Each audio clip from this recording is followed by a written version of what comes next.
નમસ્તે વિદ્યાર્થી મિત્રો, આજે આપણે જોવાના છે કનેક્શન સ્ટેપર મોટરનું 8051 આર્યભટ્ટનું જે બોર્ડ છે એની સાથે કઈ રીતે આપણે કનેક્શન કરવાના છે. એક એક કરીને કોમ્પોનન્ટનું ઇન્ટ્રોડક્શન લઈ લઈએ.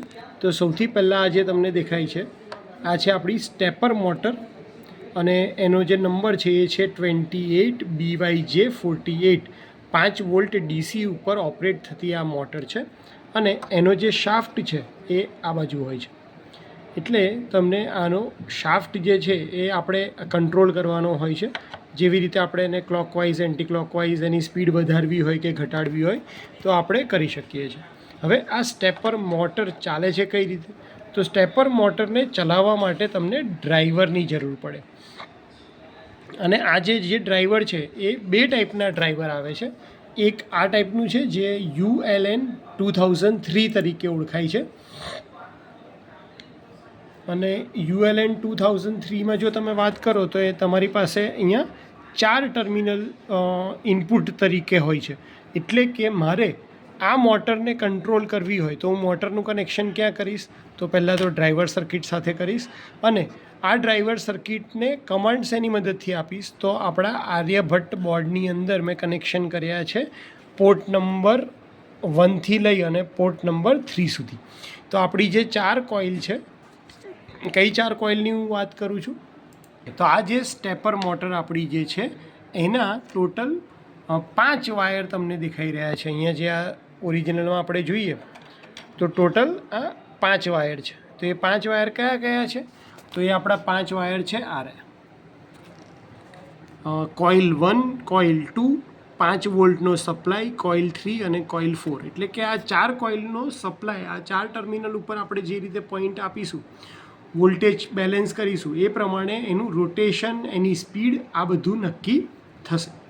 એટલે આપણે બાય ડિફોલ્ટ અલગથી આને 5 વોલ્ટ આપવાની જરૂર નથી. કેમ? કારણ કે આપણી ડ્રાઈવર સર્કિટની અંદર એ અરેન્જમેન્ટ છે જ.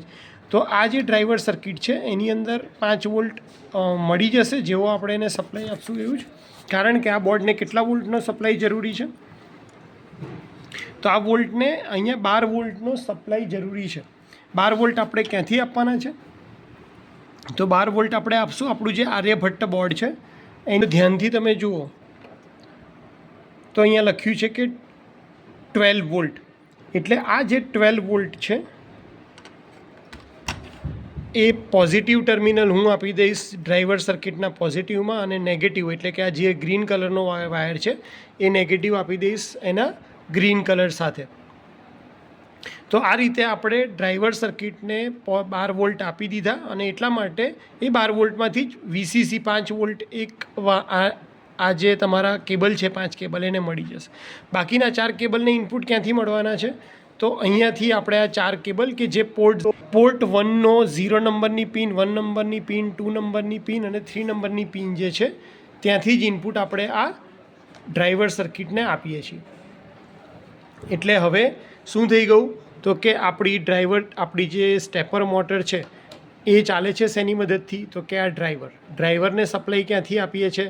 આપણે આર્યભટ્ટ બોર્ડમાંથી આપી દીધો અને એ આર્યભટ્ટ બોર્ડ આ જે સ્ટેપર મોટરને જરૂરી સપ્લાય છે એ આપી દેશે અને એની સ્પીડ અને સ્ટેપ્સને કંટ્રોલ કરવા માટે આપણને 4 કોઇલને 4 ઇનપુટ આપવા પડે. તો એ 4 ઇનપુટ આપણે અહીંયા ક્યાંથી આપીએ છીએ? તો આર્યભટ્ટ બોર્ડમાંથી આપીએ છીએ પોર્ટ નંબર 1માંથી 1.0થી લઈ અને 1.3. 1.0 આપણે કનેક્ટ કર્યું છે ઇનપુટ 1 સાથે. અહીંયા તમને ઇનપુટ 1, ઇનપુટ 2, ઇનપુટ 3, ઇનપુટ 4 દેખાશે. તો એ ઇનપુટ 1.0 સાથે ઇનપુટ 1.2 આપણે કનેક્ટ કર્યું છે આપણા પોર્ટના 1.1 સાથે. એવી રીતે 1.3, 1.2 સાથે અને 1.4 અહીંયા એ આપણે કનેક્ટ કર્યું છે પોર્ટના 1.3 સાથે. તો આવી રીતે સ્ટેપર મોટરનું તમારે કનેક્શન કરવાનું છે અને ત્યારબાદ જેવો તમે સપ્લાય આપશો આપણા આર્યભટ્ટ બોર્ડને એટલે તમારી જે સ્ટેપર મોટર છે એ રોટેટ થવા લાગશે. એટલે એના માટે કોડ બી લખીને તમારે આર્યભટ્ટ બોર્ડમાં પહેલાં કોડ ટ્રાન્સફર કરી દેવો પડે. કોડ સાચો લખ્યો હશે તો તમારી આ જે મોટર છે એ ફરવાનું ચાલુ કરશે. જો અહીંયા મેં USB કેબલ થ્રુ આપણા આર્યભટ્ટ 8051 બોર્ડને જેવો સપ્લાય આપ્યો તો આપણી જે સ્ટેપર મોટર છે એ તમે જોઈ શકો છો કે એ રોટેટ થઈ રહી છે. બરાબર. મેં પ્રોગ્રામ એવી રીતે રાખ્યો છે કે અત્યારે એ પહેલાં જો હમણાં એન્ટી ક્લોકવાઇઝ ફરતી હતી, હવે ક્લોકવાઇઝ ફરે છે.